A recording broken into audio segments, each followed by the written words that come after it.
Sahabat Kompas.com, wacana penundaan pemilu 2024 kembali menjadi polemik. Pasalnya, isu ini menyangkut wacana perpanjangan masa jabatan presiden. Pada awalnya, wacana ini pertama kali dilontarkan oleh Ketua Umum Partai Kebangkitan Bangsa atau PKB Muhaimin Iskandar. Pria yang akrab disapa Cak Imin ini mengusulkan agar pelaksanaan pemilu 2024 ditunda 1 hingga 2 tahun. Ia pun mengklaim banyak akun di media sosial setuju dengan usulannya, yakni dari 100 juta subjek akun di media sosial, 60% diantaranya mendukung penundaan pemilu dan 40% menolak. Tak hanya itu, usulan tersebut juga didukung oleh Partai Golkar dan Partai Amanat Nasional. Ketua Umum PAN Zulkifli Hasan menyebutkan alasannya mulai dari situasi pandemi, kondisi ekonomi, hingga anggaran pemilu.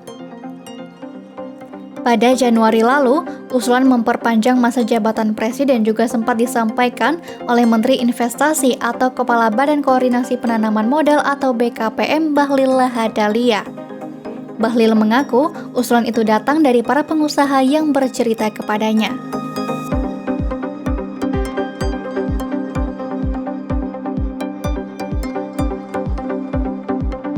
Di sisi lain, wacana penundaan pemilu 2024 ini juga ramai ditolak berbagai pihak.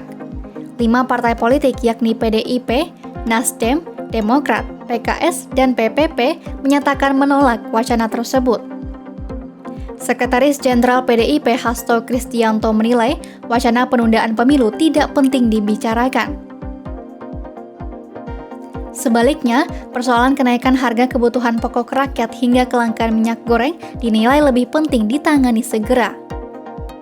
Sementara itu, ahli hukum tata negara Yusril Iha Mahendra juga memberikan tanggapannya. Yusril menilai penundaan pemilu tidak memiliki dasar hukum yang diatur konstitusi atau Undang-Undang Dasar 1945. Sehingga, penundaan pemilu disinyalir akan menyebabkan timbulnya pemerintahan yang ilegal. Hal ini senada dengan pernyataan pakar hukum tata negara Denny Indrayana. Denny menyatakan wacana penundaan pemilu 2024 merupakan bentuk pelecehan terhadap konstitusi.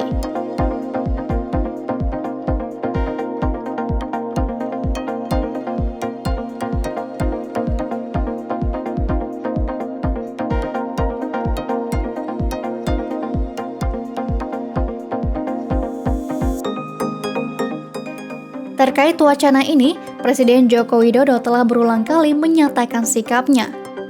Jokowi menolak wacana tersebut dan mengaku tidak berniat menjabat hingga 3 periode. Ia pun menegaskan sikap ini tak akan pernah berubah. Hal ini sebagaimana UUD 1945 yang menyatakan masa jabatan presiden dibatasi sebanyak 2 periode. Adapun peneliti Indikator Politik Indonesia Bawono Kumoro angkat bicara. Bawono menduga isu penundaan pemilu berasal dari orang-orang di sekitar presiden, baik elit politik maupun pelaku bisnis. Mereka adalah kalangan yang selama ini diuntungkan oleh kekuasaan, sehingga merasa cemas kenyamanannya terusik jika kepemimpinan Jokowi berakhir. Oleh karenanya, Bawono menilai Jokowi harus kembali menyatakan sikapnya terhadap wacana perpanjangan masa jabatan presiden di hadapan publik.